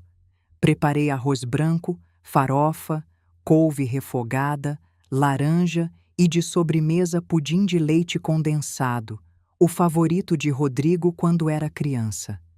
Bianca entrou na cozinha no meio da manhã bocejando. Usava um roupão de seda caro e chinelos com pedraria. "Pra que tanto alvoroço?" perguntou-se servindo de café. "É meu último jantar nesta casa", disse sem virar para olhá-la. "Quero que seja especial." "Que fofo", disse com sarcasmo. "Mas é desperdício. Deveria estar arrumando as malas, não cozinhando." "Já arrumei o necessário." "É? E o que vai levar? Porque só pode levar uma mala pro asilo. São as regras." "Eu sei." Menti. "Só vou levar roupas e algumas fotos." Bianca sorriu satisfeita. "Muito bem. Assim é mais fácil para todo mundo. Ah, e não se preocupe com os móveis do seu quarto. Rodrigo já contratou gente para tirar segunda-feira. Vamos pintar tudo de branco pro bebê." "De quantos meses você disse que está?" "3", respondeu acariciando a barriga lisa. "E já tem sintomas? Enjoos, tonturas?" "Um pouco, mas nada grave. Sou forte." "Claro que é." Bianca me olhou com desconfiança, como se algo no meu tom não se encaixasse. "Por que pergunta?" "Curiosidade simples", disse mexendo a feijoada. "É empolgante. Um bebê, uma vida nova." Ela estreitou os olhos. "Você está aceitando finalmente a situação?" "Já não tenho opção, não é?" Respondi com um sorriso cansado. "Vocês decidiram e eu só quero que meu filho seja feliz." Bianca relaxou, voltou a sorrir. "Fico feliz que finalmente entenda, Rosa. De verdade, isso é o melhor para todo mundo." Saiu da cozinha e a escutei subir as escadas, provavelmente para se exibir no Instagram sobre a nova etapa familiar. Eu continuei cozinhando, tranquila, serena, porque sabia algo que ela não sabia, que o silêncio é mais poderoso que qualquer grito. Às 3 da tarde, o campainha tocou. Era o doutor Montenegro. Chegou com uma pasta de couro e um terno impecável. Apesar dos 72 anos, parecia imponente, como um general preparado para a batalha. "Rosa", me cumprimentou com um abraço. "Está pronta?" "Pronta. Rodrigo e Bianca sabem que venho?" Disse que convidei um amigo da família, que queria me despedir rodeada de gente que me aprecia. "Perfeito. E Marina?" "Vai chegar às 7 junto com Lúcia." "Lúcia, minha sobrinha. Na verdade, é filha da minha irmã que morreu há 20 anos. Lúcia mora em Curitiba. Não conseguiu vir desde o funeral de Carlos, mas liguei para ela, contei tudo e ela pegou o primeiro ônibus." O doutor assentiu com aprovação. "Bem pensado. Quanto mais testemunhas, melhor." "Trouxe as provas?" Ele deu palmadinhas na pasta. "Tudo está aqui. Documentos, fotografias, extratos bancários, o plano escrito de próprio punho de Bianca, as mensagens, tudo organizado e pronto para apresentar." "Legalmente, o que vai acontecer?" "Depende do que Bianca decidir fazer depois do confronto", explicou. "Se aceitar devolver o dinheiro, assinar o divórcio e ir embora, podemos evitar um processo criminal. Se recusar, bom, Temos o suficiente para acusá-la de fraude, apropriação indébita e falsidade ideológica. Pode enfrentar de 3 a 8 anos de cadeia. O ar travou na minha garganta. Cadeia? É o que corresponde pelo que fez, Rosa. Isso não é brincadeira. Roubou, manipulou, fraudou e fez com premeditação e frieza. Senti um calafrio, não de medo, de justiça. E a casa? A casa é completamente sua. Os papéis que assinou não têm validade. Rodrigo não tem nenhum direito legal sobre ela. E Bianca, muito menos. E o bebê? O doutor me olhou com compaixão. Rosa, não acho que haja nenhum bebê. Eu também não. Mas se houver, isso não muda nada legalmente. Uma gravidez não justifica fraude nem roubo. Assenti. Ele tinha razão. E Rodrigo? Rodrigo é vítima também. Foi manipulado, enganado, mas terá que assumir a responsabilidade pelo empréstimo que assinou. Isso sim é legal, mesmo tendo sido sob engano. Fez uma pausa.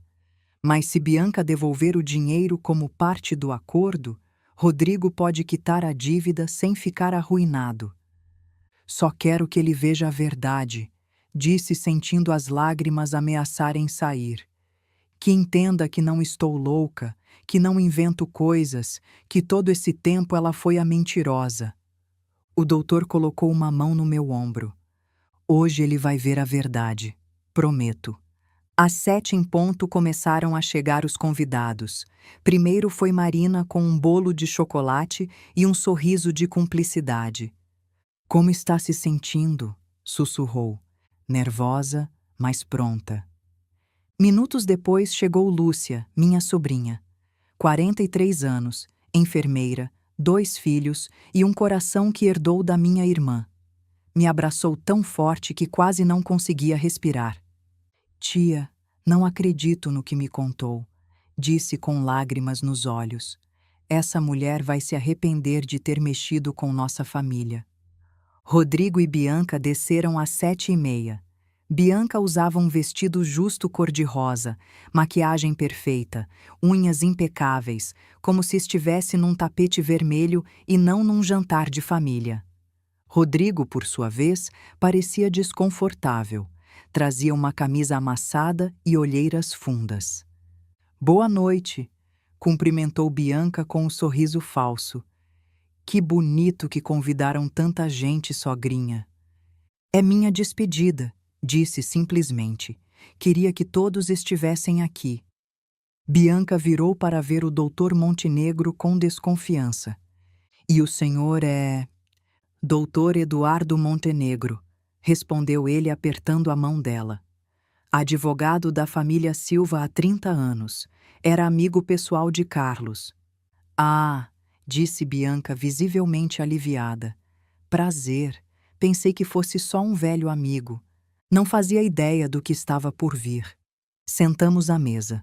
Servi a feijoada, o arroz, a farofa, a couve. A conversa era tensa, forçada. Lúcia olhava para Bianca com desprezo mal disfarçado. Marina apertava os talheres como se quisesse usá-los como armas. Rodrigo comia em silêncio, evitando todos os olhares. E Bianca falava sem parar sobre seus planos para o quarto do bebê, suas ideias de decoração, o quanto seria feliz a nova família. Cada palavra era uma faca. Mas eu deixava ela falar, deixava cravar essas facas porque em alguns minutos ia arrancá-las todas de uma vez. Quando terminamos de jantar, servi o pudim, a sobremesa favorita de Rodrigo. Ele provou e fechou os olhos por um segundo. Sei que lembrou da infância. Às tardes, naquela mesma mesa, o pai e eu olhando para ele com amor. Está delicioso, mãe, disse em voz baixa. Como sempre, respondi. Bianca nem provou. Estou cuidando da minha forma, disse dando palmadinhas na barriga. Pro bebê. Então chegou o momento. Levantei. Todos os olhares se dirigiram para mim.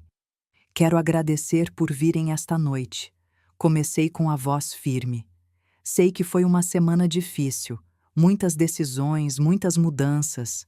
Mãe, você não precisa. Deixa eu terminar, Rodrigo. O interrompi. Preciso dizer isso. Ele fechou a boca. Durante essas últimas semanas me disseram muitas coisas, que estou confusa, que esqueço coisas, que invento histórias, que preciso de ajuda profissional. Fiz uma pausa. E por um momento quase acreditei. Quase achei que talvez estivesse perdendo a cabeça. Bianca sorriu. Achava que eu estava aceitando a versão dela. Mas então lembrei de algo, continuei. Lembrei de quem sou. Sou a mulher que criou um filho praticamente sozinha, que trabalhou em dobro para pagar uma universidade, que vendeu suas coisas mais valiosas para salvar a vida da família. Fiz uma pausa. Não sou uma mulher confusa. Sou uma mulher forte. E não vou deixar ninguém me fazer sentir o contrário. O silêncio era absoluto. Então esta noite não é uma despedida, disse olhando diretamente para Bianca. É uma revelação. Bianca empalideceu. Do que você está falando? Doutor Montenegro, disse sem tirar os olhos dela. Por favor. O advogado abriu a pasta e começou a tirar documentos. Pilhas e pilhas de papéis, fotografias, provas. E Bianca, pela primeira vez desde que a conheci, ficou sem palavras, porque a verdade não precisa de gritos, só precisa de luz. O doutor Montenegro colocou o primeiro documento sobre a mesa. Era o recibo da Casa de Penhores Santa Rita. Isto, disse com voz clara e firme, é a prova de que no dia 3 de setembro deste ano, Bianca Mendes penhorou um lote de joias pertencentes à senhora Rosa Silva. O valor emprestado foi de R$ 210 mil. As joias nunca foram resgatadas e foram vendidas no dia 5 de outubro. Rodrigo pegou o papel com mãos trêmulas. Leu, releu. Isso tem que ser um erro. Não é erro, disse o doutor. É um fato documentado, e tem mais. Colocou outro documento, depois outro, e outro mais. Extratos bancários em nome de Bianca, a escritura do apartamento na Barra da Tijuca, os recibos das cirurgias plásticas, as notas fiscais da joalheria, do relógio Cartier, dos brincos de diamantes. Cada papel era uma bomba, e Bianca estava sentada no meio da explosão. Isso não prova nada, gaguejou. Eu trabalhei, ganhei esse dinheiro com meu trabalho. Seu trabalho? Perguntou o doutor com uma sobrancelha levantada. Segundo minhas investigações, você se apresenta como influenciador. Quantos seguidores tem no Instagram? Quase 8.000. 8.000 seguidores não geram a renda necessária para comprar um apartamento de R$ 1.850.000, disse o advogado. Nem para pagar cirurgias de R$ 135 mil, nem para comprar joias de mais de R$ 250 mil, a menos que tenha outra fonte de renda. Bianca levantou de um pulo. Isso é ridículo, é um ataque. Rodrigo, fala alguma coisa. Mas Rodrigo não falou nada. Continuava olhando os papéis. O rosto tinha passado do branco ao verde. O doutor colocou outro documento sobre a mesa. Dessa vez, era o contrato do empréstimo bancário. R$ 420 mil, leu em voz alta. Solicitados em nome de Rodrigo Silva no dia 15 de agosto. Finalidade: reforma da residência. Fez uma pausa dramática. Foi realizada alguma reforma nesta casa, senhor Silva? Rodrigo negou com a cabeça, incapaz de falar. Então onde está esse dinheiro? Silêncio. O doutor tirou outro papel. Dessa vez era diferente, feito à mão com a letra de Bianca. Isto, disse colocando no centro da mesa, é o que eu chamo de confissão perfeita. Era o plano. O projeto Independência. Rodrigo pegou. Os olhos percorreram cada linha, cada ponto marcado, cada estratégia descrita com clareza arrepiante. Penhorar joias de rosa. Feito. Convencer Rodrigo a solicitar empréstimo. Feito. Comprar apartamento em meu nome. Feito. Fazer Rosa parecer senil. Em processo. Convencer Rodrigo a enviá-la para asilo. Pendente. Ficar com a casa completa. Pendente. Me divorciar e ficar com tudo. Futuro.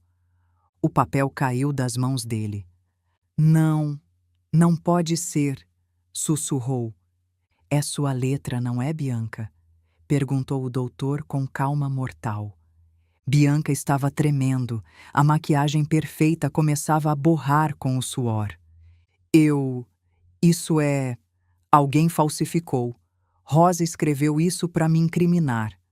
Minha tia falsificou sua letra? Interveio Lúcia com voz gelada. A mesma tia que, segundo você, está senil e confunde as coisas? Bianca virou para Rodrigo com lágrimas desesperadas. Amor, não acredite neles. Estão inventando tudo. Me odeiam. Sempre me odiaram. Querem nos separar. Querem destruir nossa família. Família? Marina levantou. Você chama isso de família? Roubou uma mulher de 68 anos. Manipulou o filho dela. Planejou colocá-la num asilo para ficar com a casa. E ainda tem a cara de pau de chamar isso de família? Cala a boca, você não sabe de nada. Sei mais do que imagina, respondeu Marina. Te vi saindo da casa de penhores com o dinheiro. Te vi com seu assessor imobiliário. Te vi comprando joias novas com o dinheiro roubado. E estive lá quando Rosa chorava na minha cozinha porque o próprio filho não acreditava nela. Bianca buscou outra saída, outra mentira. Rodrigo, por favor, pensa no nosso bebê, no nosso filho. Vai deixar que destruam a mãe dele. O doutor tirou um último documento. Falando no bebê, disse: Senhora Bianca, poderia nos mostrar os resultados do exame de gravidez ou a ultrassom dos 3 meses? Bianca congelou. Eu tenho em casa. Em Curitiba, na casa da minha mãe. Sua mãe mora aqui na cidade de São Paulo, disse o doutor, no bairro Vila Mariana. Falei com ela ontem. Bianca abriu a boca, fechou, abriu de novo. Você falou com minha mãe? Sim. Uma mulher muito simpática, aliás. Me disse que não sabia de gravidez nenhuma. Na verdade, me disse que vocês não têm muito contato desde que pediu R$ 50.000 emprestados há 6 meses e nunca devolveu. Rodrigo levantou lentamente. O rosto era uma máscara de incredulidade. Não tem nenhum bebê? Bianca começou a chorar, mas essas lágrimas não eram atuadas, eram de pânico puro. Rodrigo, não tem nenhum bebê, gritou. O grito ecoou pela casa toda. Nunca tinha ouvido meu filho gritar assim. Bianca recuou. Ainda não, mas ia ter. Estava planejando engravidar logo. Só precisava de um pouco mais de tempo para... Para quê? Rodrigo estava tremendo. Para terminar de me roubar? Para tirar minha mãe da casa dela? Para ficar com tudo e depois ir embora, como disse seu plano? Eu não ia embora. Te amo. Mentirosa. O doutor Montenegro interveio com voz calma. Senhora Bianca, tenho aqui também cópias das suas conversas pelo WhatsApp. Tirou várias folhas impressas. Conversas onde você diz às suas amigas, cito textualmente: Rodrigo é um idiota. Acredita em tudo que digo. Quando tiver as escrituras em meu nome, me divorcio e fico com tudo. Colocou as folhas na frente de Rodrigo. Meu filho as leu e a cada palavra o rosto se transformava. Da dor à fúria, da fúria ao nojo. Também tem essas mensagens, continuou o doutor, onde você chama a senhora Rosa de velha estúpida e diz que em 6 meses tira ela da casa. Rodrigo jogou os papéis no chão e olhou para Bianca como se fosse uma estranha. Quem é você? Rodrigo, por favor. Quem é você? Bianca soluçava descontroladamente. Eu só queria ter algo meu, só queria roubar, mentir, destruir minha família. Rodrigo passou as mãos pelo rosto. Você me amou? Mesmo que um pouquinho? Bianca não respondeu, e esse silêncio foi a resposta mais clara. Rodrigo virou para mim. Os olhos estavam vermelhos, cheios de lágrimas. Mãe, eu... Ainda não, o interrompi levantando a mão. Virei para Bianca. Você tem duas opções, disse com uma calma que não sabia que tinha. Pode devolver cada centavo que roubou, assinar o divórcio, renunciar a qualquer direito sobre esta casa ou sobre meu filho e ir embora em silêncio. Ou pode se recusar e enfrentar um processo criminal por fraude, apropriação indébita e falsidade ideológica, o que, segundo me explicou o doutor, significa de 3 a 8 anos de cadeia. Bianca me olhou com ódio puro. Isso não vai ficar assim. Acho que vai, respondi, porque não só tenho as provas, tenho testemunhas, tenho documentos legais e tenho algo que você nunca vai ter: a verdade. O doutor tirou 2 documentos mais. Aqui está o acordo de divórcio, disse colocando na frente de Bianca. E aqui está o termo de devolução de dinheiro. Você tem 48 horas para assinar ambos. Se não assinar, apresentamos a denúncia criminal na segunda de manhã. Bianca pegou os papéis com mãos trêmulas, leu, e soube que estava encurralada. E se eu não tiver todo o dinheiro? Então vende o apartamento da Barra da Tijuca, respondi. Vende as joias que comprou, vende tudo o que comprou com meu dinheiro e paga até o último centavo. Isso é abuso. Isso é justiça, disse Marina. Bianca olhou para Rodrigo uma última vez buscando apoio, buscando salvação. Mas meu filho deu as costas. Sai da minha frente, disse com a voz quebrada.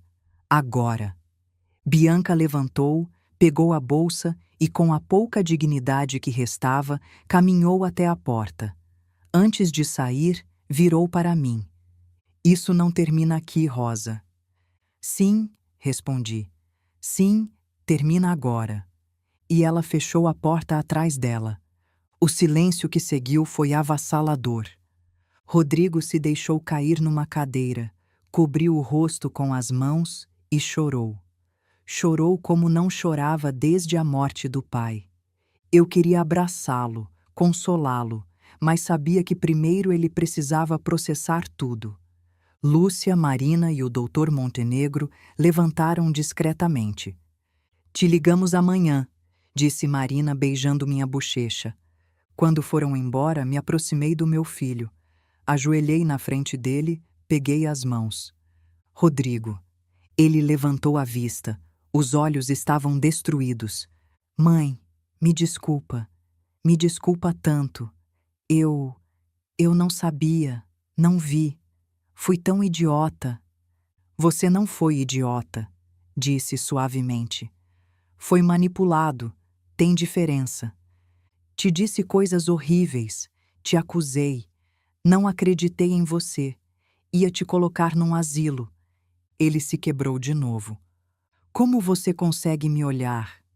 Porque você é meu filho, respondi, e sempre será. Mesmo que cometa erros, mesmo que caia, sempre será meu filho. Não mereço seu perdão. O perdão não é algo que se merece, Rodrigo, é algo que se dá, e eu te dou, mas com uma condição. Qual? Que aprenda com isso, que nunca mais deixe alguém te manipular assim, que abra os olhos, que confie na sua família, porque nós nunca vamos te trair. Rodrigo me abraçou, forte, como quando era criança e tinha pesadelos, e eu o abracei de volta. Porque apesar de toda a dor, apesar de todas as lágrimas, Apesar de tudo que tínhamos perdido, tinha recuperado algo mais valioso que qualquer joia. Tinha recuperado meu filho. Porque o amor verdadeiro não se destrói com mentiras. Só se esconde esperando o momento certo para voltar. Os 2 dias seguintes foram um turbilhão. Bianca não apareceu no sábado nem no domingo. Mas na segunda de manhã, às 9 em ponto, bateu na porta. Lúcia e Marina estavam comigo. Não ia enfrentá-la sozinha. Abri a porta. Bianca parecia diferente. Sem maquiagem, cabelo preso num rabo de cavalo simples, roupa casual, olheiras fundas. Não era mais a mulher perfeita do Instagram. Era só uma pessoa derrotada. Vim assinar, disse sem me olhar nos olhos. Entramos na sala. O doutor Montenegro já estava ali esperando com os documentos. Bianca sentou, pegou a caneta e assinou o acordo de divórcio, o termo de devolução de dinheiro, a renúncia a qualquer direito sobre a casa. Cada assinatura era um prego no caixão. O apartamento já está à venda, disse com voz oca. Meu corretor diz que consegue um comprador em 2 semanas. O dinheiro será transferido diretamente para a conta do Rodrigo para quitar o empréstimo. E o resto? Perguntou o doutor. Vendi as joias, o relógio, tudo. Tirou um envelope da bolsa. Aqui tem R$ 190 mil em dinheiro. É tudo que consegui por enquanto. O doutor contou o dinheiro meticulosamente. Segundo meus cálculos, ainda faltam R$ 120 mil. Vou pagar, disse Bianca. Em parcelas, R$ 10 mil por mês durante 1 ano. Já assinei uma promissória com minha mãe como avalista. Aceito, disse. Bianca finalmente me olhou. Por que não me colocou na cadeia? Tinha todas as provas. Podia me destruir. Levei um momento antes de responder. Porque a vingança não me devolveria meu filho, não me devolveria a paz, e porque, acredite ou não, não sou como você. Não busco destruir as pessoas, só queria justiça, e já tenho. Bianca baixou o olhar. Nunca imaginei que fosse tão forte. Deveria ter imaginado, interveio Marina. Mulheres que viveram o que Rosa viveu não se quebram facilmente. Se dobram, sofrem, mas não quebram. Bianca levantou, pegou a bolsa. Rodrigo já assinou os papéis do divórcio, não é? Sim, respondeu o doutor. Está tudo em ordem. Posso falar com ele uma última vez? Não, disse firmemente. Já fez dano suficiente. Bianca assentiu, não discutiu. Foi até a porta, mas antes de sair parou. Rosa. Sim? Me desculpe. Não por ter sido descoberta, mas por não ter visto que vocês realmente se amavam, que eram uma família de verdade. Fez uma pausa. Eu nunca tive isso, e acho que por isso não soube valorizar quando vi. Você ainda pode construir, disse. Uma família, um amor verdadeiro. Mas não com mentiras, não roubando, não destruindo os outros. Bianca sorriu com tristeza. É tarde demais para mim. Nunca é tarde demais, respondi. Mas tem que começar sendo honesta, consigo mesma, com os outros. Ela assentiu, e dessa vez, quando saiu por aquela porta, soube que não voltaria. Rodrigo tinha passado o fim de semana num hotel. Precisava de espaço, tempo para processar tudo. Na segunda à tarde, voltou para casa. Entrou com uma mala pequena. Parecia cansado, envelhecido, como se tivesse envelhecido 10 anos numa semana. Mãe, disse, podemos conversar? Claro. Sentamos na sala, a mesma sala onde tudo tinha explodido. Não sei por onde começar, disse torcendo as mãos. Passei o fim de semana inteiro pensando em como chegamos a isso, em como não vi os sinais, em como falhei com você. Rodrigo, não, deixa eu terminar. Respirou fundo. Fui um péssimo filho, te acusei de coisas horríveis, defendi alguém que estava te roubando, ia te mandar para um asilo. Você, a mulher que me deu tudo. As lágrimas começaram a rolar pelas bochechas. E o pior é que não tenho desculpa, porque você me educou melhor. Papai me educou melhor. Mas eu decidi ignorar meu instinto. Decidi acreditar nela em vez de acreditar em você. E isso não tem perdão. Já te perdoei, Rodrigo. Como pode? Como pode me perdoar depois de tudo que fiz? Aproximei dele. Peguei o rosto entre as mãos, como fazia quando era criança e tinha medo. Porque você é meu filho, e o amor de uma mãe não tem condições, não tem limites. Sim, me doeu, me destruiu, mas nunca deixei de te amar nem um segundo. Rodrigo desmoronou, me abraçou e chorou no meu ombro como uma criança pequena. E eu o abracei, o ninei, acariciei o cabelo. Porque é isso que as mães fazem: perdoam, curam, amam sem condições. As semanas seguintes foram de reconstrução. Rodrigo se mudou de volta para o antigo quarto, o que tinha sido dele antes de se casar com Bianca. Começou terapia para processar o trauma da manipulação, para entender como tinha caído naquela armadilha. E aos poucos começou a ser ele mesmo de novo. O Rodrigo que eu conhecia, o que fazia piadas, o que ajudava na cozinha, o que sentava comigo para ver novelas mesmo não gostando. O apartamento da Barra da Tijuca foi vendido em 3 semanas. O dinheiro foi usado para pagar o empréstimo bancário. Rodrigo ficou livre de dívidas. Bianca cumpriu com os pagamentos mensais. R$ 10.000 todo mês como um relógio. Nunca mais procurou Rodrigo. Nunca mais voltou a esta casa. E nós seguimos em frente. 6 meses depois, numa tarde de domingo, Rodrigo e eu estávamos no jardim. Ele podava as roseiras, eu regava o jasmim. Mãe, disse de repente, obrigado. Por quê? Por não desistir, por lutar, por me mostrar que eu estava errado sem me destruir no processo. Sorri. Nunca te destruiria, Rodrigo. Você é o mais importante na minha vida. Eu sei, e agora valorizo isso, de verdade. Largou a tesoura de poda. Papai estaria orgulhoso de você, de como lidou com tudo. Seu pai sempre dizia que a verdadeira força não está em gritar, está em se manter de pé quando tudo tenta te derrubar. Ele tinha razão. Continuamos trabalhando em silêncio, um silêncio confortável, curador. E então Rodrigo disse algo que nunca vou esquecer. Um dia, quando tiver filhos, vou contar sua história. Vou dizer que a avó deles foi a mulher mais forte que conheci, que roubaram dela, a traíram, quase tiraram sua casa, mas nunca tiraram sua dignidade. As lágrimas começaram a rolar pelas minhas bochechas.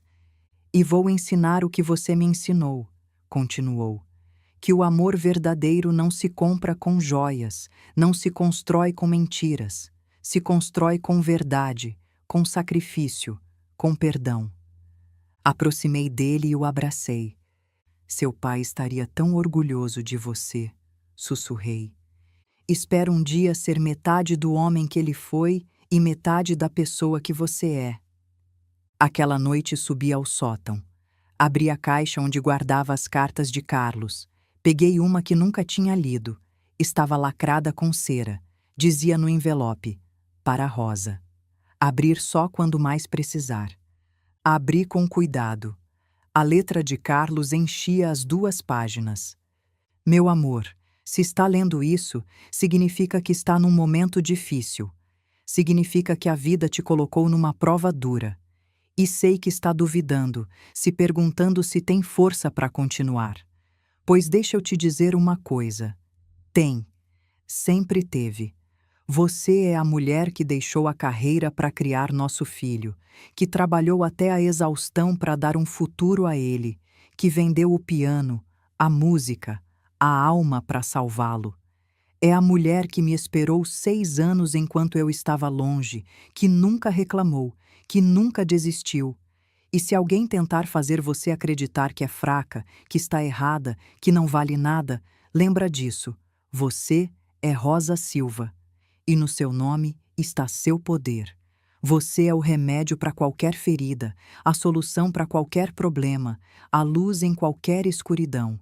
Não precisa de joias para brilhar, só precisa ser você. Te amo, sempre te amei, e de onde eu estiver vou continuar cuidando de você. Seu para sempre, Carlos. Dobrei a carta com cuidado e guardei no coração. 1 ano depois de tudo aquilo, a vida tinha encontrado o equilíbrio. Rodrigo conheceu alguém nova, uma mulher chamada Patrícia, professora de escola, humilde, simples, com um coração enorme. A primeira vez que a trouxe para casa, me preparei para o pior, para os sinais de alerta, para as bandeiras vermelhas. Mas Patrícia não era nada disso. Me ajudou a lavar a louça sem que pedisse. Sentou comigo para ver álbuns de fotos.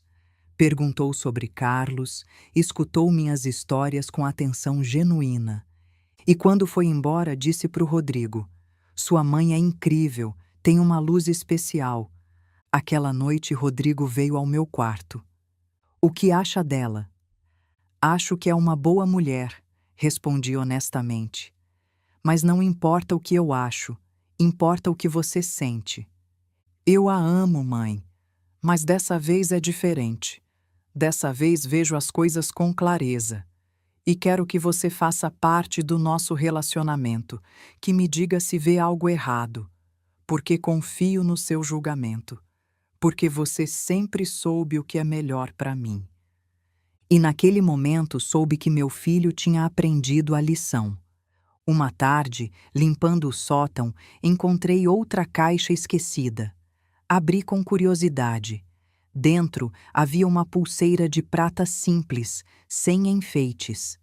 Era a primeira joia que Carlos me deu quando éramos namorados, quando não tínhamos dinheiro, mas tínhamos todo o amor do mundo. Coloquei no pulso e percebi algo. Nunca precisei das joias caras. Nunca precisei de ouro, nem diamantes, nem esmeraldas. Sempre tive algo mais valioso. Tive amor, tive família, tive dignidade. E isso ninguém podia me tirar. Hoje, quando olho para trás, não vejo uma história de dor. Vejo uma história de sobrevivência, de força, de justiça. Porque há pessoas que vão tentar te roubar, te manipular, te destruir. Mas se você se mantém firme na sua verdade, se não permite que tirem sua essência, se luta com dignidade e não com vingança, então no final sempre vai ganhar. Não porque tem mais dinheiro, não porque tem mais poder, mas porque vai ter algo que eles nunca terão: paz. E assim termina minha história. Não com um final feliz de conto de fadas, mas com um final real. Com cicatrizes que se transformaram em lições, com dor que se transformou em sabedoria, com lágrimas que regaram um jardim novo. Porque a vida nem sempre é justa, mas sempre te dá a oportunidade de escolher quem você quer ser no meio da injustiça. E eu escolhi ser forte, escolhi ser digna, escolhi ser eu, Rosa Silva, a mulher que não precisava de joias para brilhar, só precisava lembrar quem era. Se esta história tocou seu coração, se te fez sentir algo, me conte de onde está me vendo. Me conte se alguma vez teve que lutar pela sua dignidade, se alguma vez subestimaram você e teve que provar sua força. Porque a verdadeira riqueza não está no que você possui, mas no que não permite que tirem de você. Obrigada por me acompanhar até o final. Nos vemos na próxima história.